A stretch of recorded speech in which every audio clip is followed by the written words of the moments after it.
Hello and welcome to Fork in the Road. My name is Rusty Gaylord. I am your host.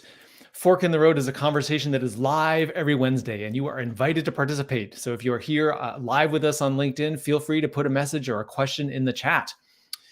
I enjoy this show because I have the opportunity to talk with fascinating, interesting people, trailblazers, doing something new and unique. And today I'm very excited to have Susan RoAne on, and we get to talk about how she got to this place where she is now. She is the mingling maven, and she wrote the book, How to Work a Room, which has sold over 1 million copies. If you know anything about writing books and publishing books, that is an impressive number. So please join me in welcoming Susan. Oh, thank you so much, Rusty. It is good to be here in my own office, but what can I say? It's good to be here and here together. Yes. Well, Susan, I'm reading a little bit about your background. It sounds as if you started off as a public school teacher, and yet here you are now, the mingling maven, having written this book that's been, read all over the world, talking about how to work a room. How do you get from there to here? I can't help but say this little question. So for everyone joining us, what do Billy Crystal, Lin-Manuel Miranda, and Susan RoAne have in common? Answer: all were substitute teachers. Huh. So I think I'm in good stead of so many people that started in education. In fact, I've always thought that teaching was the best preparation for what I do now, and probably for just about anything. Because first of all, we make plans. You have to have lesson plans. And we do our homework because that is who we are. So if you're about to hire someone, hire an ex-teacher. All right. And if you're an English teacher, we will be listening for your grammar errors and correct you. I just want to, it's a curse. How did I get there? San Francisco is doing it again this year, but it did it in yesteryear, and that has had a massive teacher layoff. I was a teacher in San Francisco prior to that in Chicago. And when they laid off teachers due to actual overhiring and overage, you get that pink slip, and it's not in the mail where it only costs the stamp. They're laying off because they don't have money, but they pay to register the layoff letter to 1,200 people. We're going, well, that's a teacher's salary. And I just threw in some of my side comments, as you could tell. But San Francisco laid off teachers, and I'm kind of the Susie Sunshine, and people would call me, what am I going to do? What am I going to do? And after the third or fourth person called me, and I would say, but you're so good at this, you could do this. And they go, well, I can't really do it. I realized, and it's something all of us know through LinkedIn, people have to go through a process to appreciate their own skills and do the studies of where else are those skills used. And I then designed a career change workshop for teachers. And because let me get that straight. So you were just laid off. And all these people were coming to you, and you saw in that this opportunity to support them. And so you designed this course or this workshop for them. Yes. And I'm glad you said that, because I know there are a lot of people that go, well, I want to do this because I want to make mega millions, because I want to scale up everything. When I hear scale up, I jump on the scale and see if the scale went up. That's how I hear it. But I thank you for reiterating that. I designed something to help my colleagues. And I can't help but feel that because I came from a purpose that was genuine, and from what a public school teacher does is helping people, that's why it has progressed. Never envisioned when I did that workshop that I would be where I am today, which is still wearing a mask and self-isolating. But I did envision that every teacher, whether I knew them personally or not, would feel comfortable in their own skin about their skills, whether they chose to stay in education or transfer them to another profession or job. Yeah. One of the things I love about that is this staying true to the principle of what you're doing, right? Because your principle was teaching and helping people. And you were applying that to children, and then you were laid off, as were a bunch of your coworkers.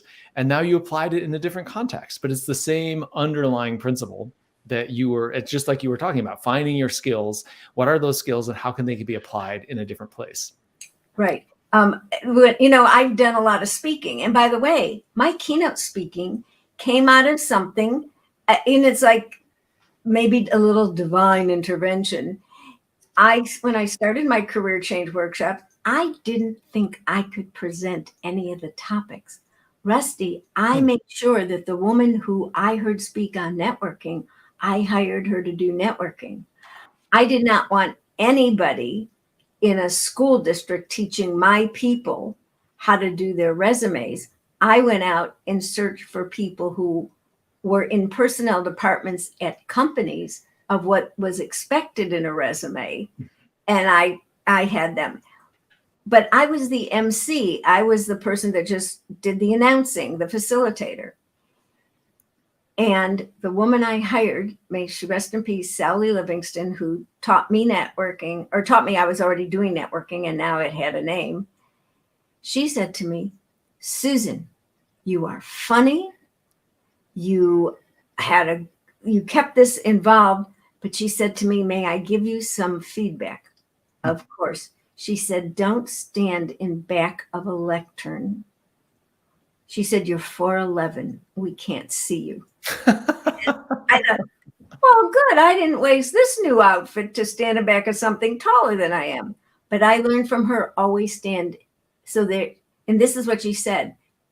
You allow there to be a barrier between you and the audience. She said, you must never have a barrier. And that's important. Yeah. So Susan, I know we'll come to this in writing your book. I read somewhere that you wrote the book in 6 weeks.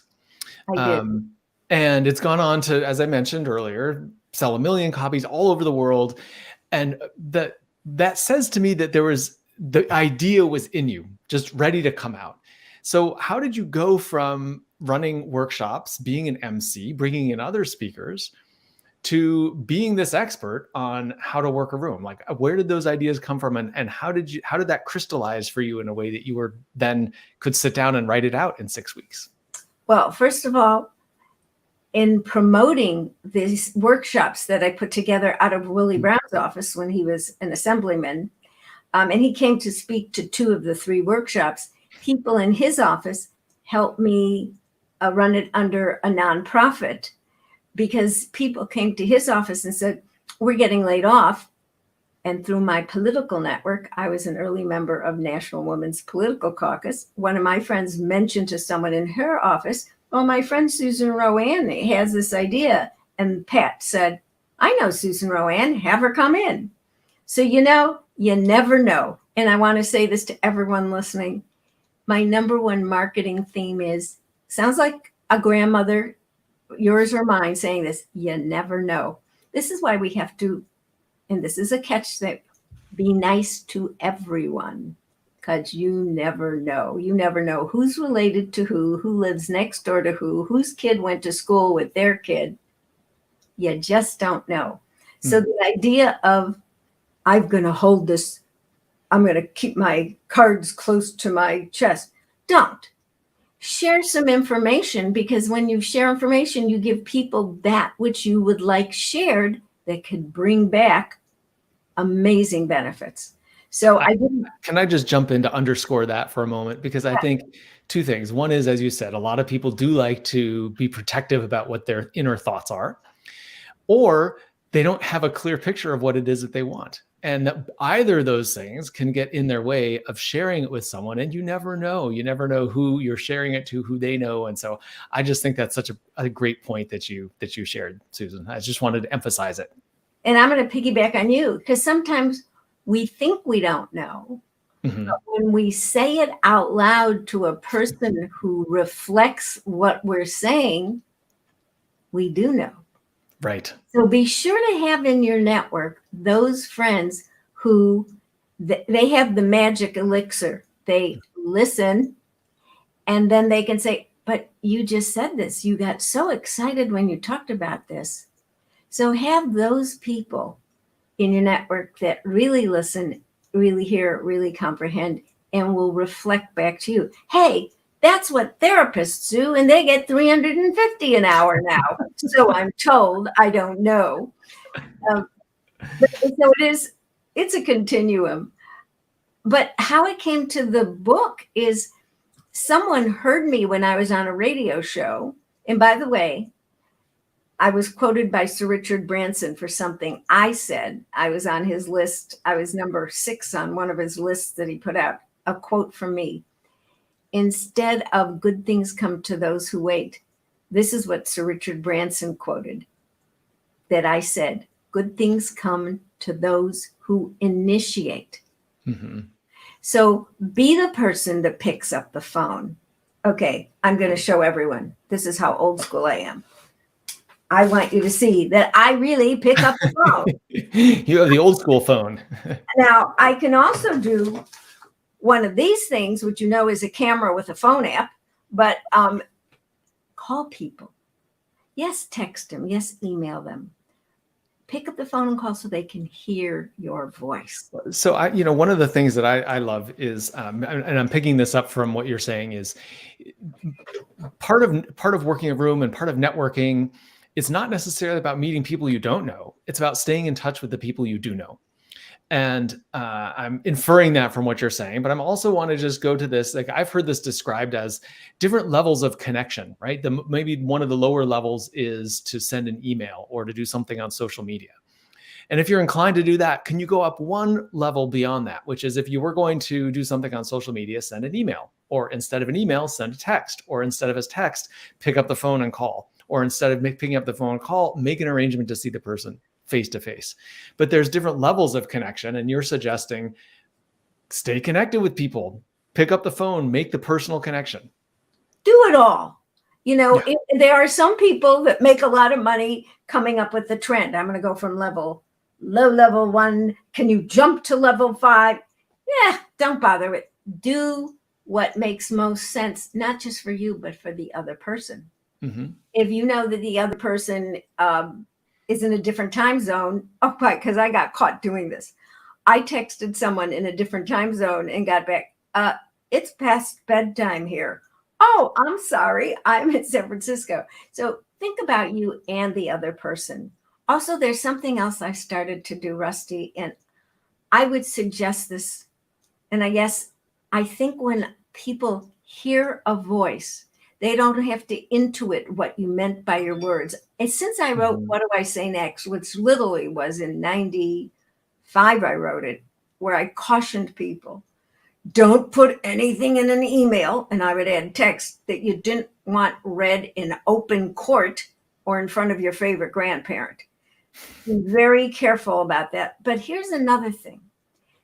We don't know what people mean by what they wrote. We put our own thoughts on it. Mm-hmm. So what I've been doing is, because you could do this on text, I often leave a voice text.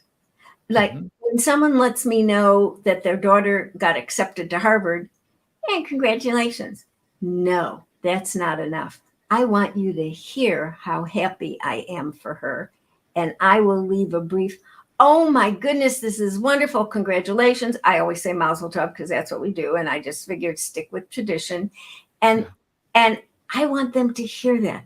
By the same token, if I find out that someone lost a parent, a kid, which has happened, I don't just rely on paper, because people stay away from people in bad times, whether it's loss of a job, loss of a home, a loss of a loved one.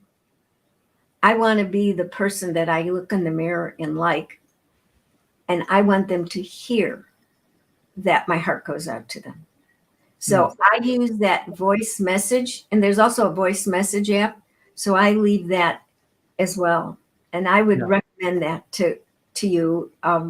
Sometimes emails are dicey, but please, Rusty, you hit the nail on the head. in order to have any kind of network, and it is going to be your social and business network that's going to get you through every single challenge and good time in life. Stay in touch, and I'm going to give you the RoAne from Secrets of Savvy Networking, my favorite book because it has that Chicago flavor. Stay in touch when you need nothing. Yeah, it's great. That's great. Susan, listening to you talk about this, I can tell, and I'm going to draw this thread all the way back to being a teacher, right? That there's an element here of helping people and teaching them and supporting them. Whether it was as a teacher, later running these workshops, now in the work that you do, helping people to even just in the conversation we're having about staying connected with people when you need nothing, and sending a voice message in good times or challenging times for the other person. Really helping people to take a positive step forward. I'm curious for you, did you, you said earlier you never could have anticipated that you are where you are now.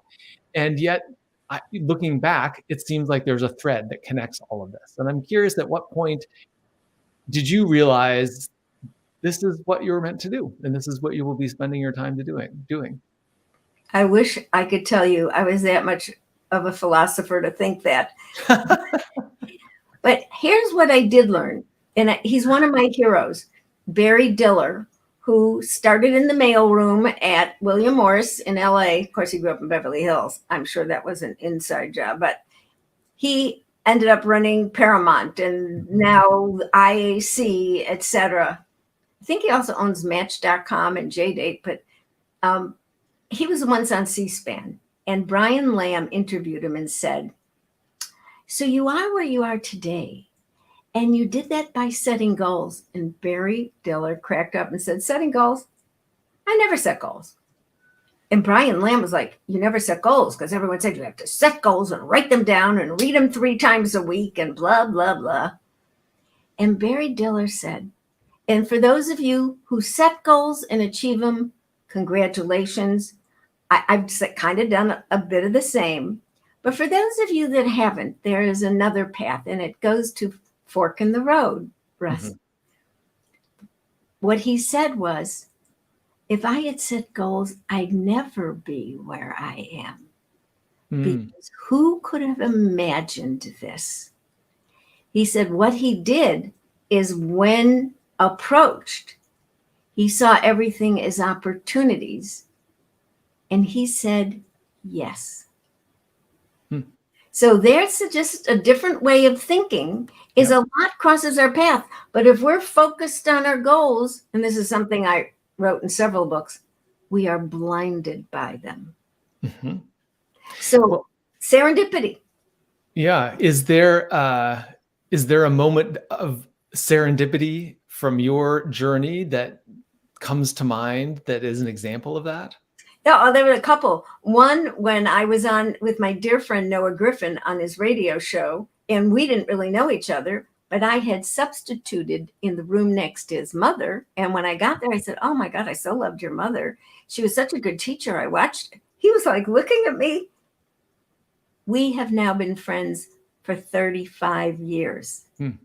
Because, and he spoke at our breakfast club, and one of the things he said is, to know someone who knew my late mother.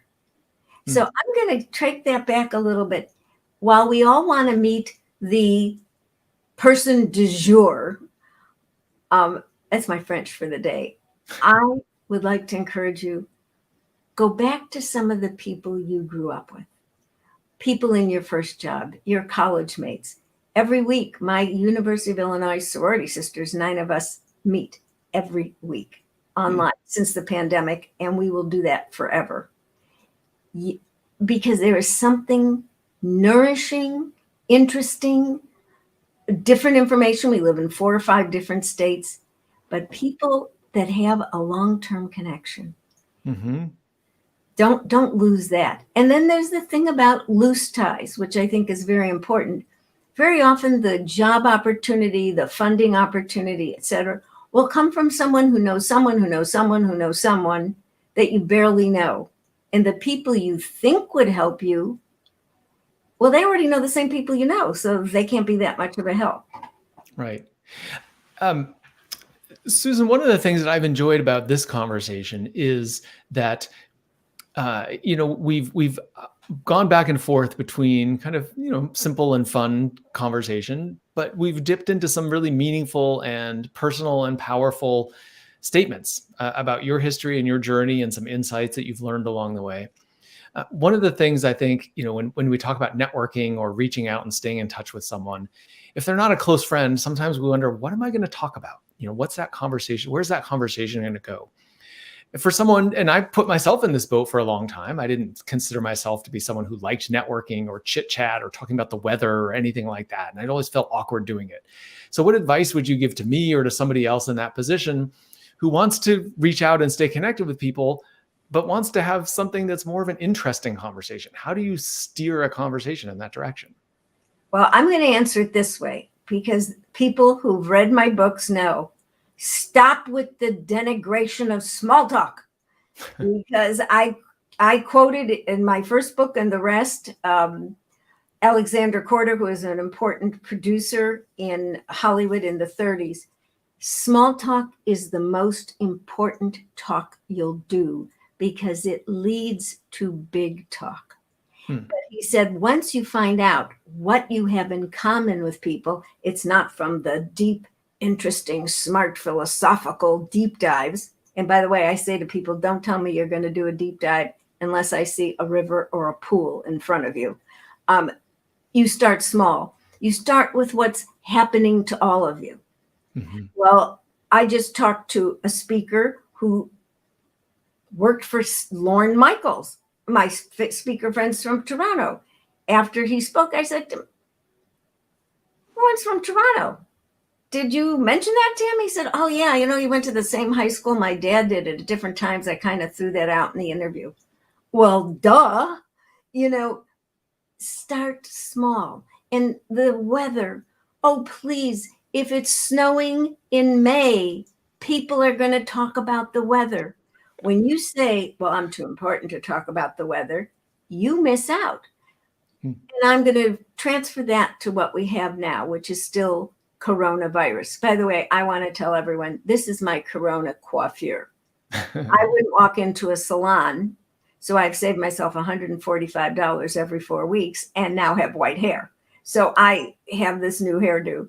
But the interview that I was asked to do with the New York Times in the first year of the pandemic, they wanted me to give them what we can talk about other than the coronavirus. And of course, I made up stuff, I always do. But I thought, what a mistake. Folks, globally, anyone you talk to in your network, people you meet, we have all worldwide experienced some level of issue because of COVID, coronavirus. We lost someone, we had it, we didn't have it, we wear a mask. People say to me, "Why are you still wearing a mask?" I said, when I wear a mask, can you see my wrinkles?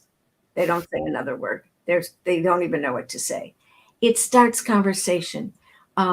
Did you get boosted? I know this is very tricky, but I did get my second booster, and I tell everyone my medical cure. They love it. I did not take ibuprofen. I bought a bag of Ghirardelli dark chocolate squares with sea salt. Every time I did an arm exercise, which really does help, I gave myself a half a chocolate square. I ate 4, which I never do, but I didn't have any pain. To which one of my interviewers said, "Let's not take medical advice from Susan RoAne." And you see what I just did. Someone else was the hero who had the punchline of the story. And I learned that from Patricia Fripp, which you all listened to and saw last week. Patricia did a seminar years ago and said, don't be the hero of your own stories. Give other people the punchline. And he actually did say that. Oh, Susan, this is so wonderful. And I'm so enjoying all of the insights and the humor and everything. It is time for us to move towards wrapping up. I would love to share with people, what is the best way to learn more about you and your work and follow you and what you're up to these days? Well, what I am up to, and I had already told this to Rusty, follow me on Twitter. I am a Twitter holic. There is no other issue for it, and have been since 2008. It's at Susan RoAne, SUSANROANE, or at How to Work a Room. You can also email me, susan@susanroane.com. And you can go to my website, susanroane.com. But if anyone is listening who has a burning question on how to work a room or be the best networker, the best way to make conversation, get a pen, 415-461-3915. It is my office number, rings in the home. If you have a burning question, I don't want you to need acid. Well, I don't want you to get acid reflux, but I want you to call me. We will come up with a solution, because I think burning questions deserve immediate answers. So you can get in touch with me any way you want. I would love to hear from you. And may you work every room that has really neat, nice, fun, smart people in it. Well, thank you so much for being here today, Susan. Thank you. This has been great.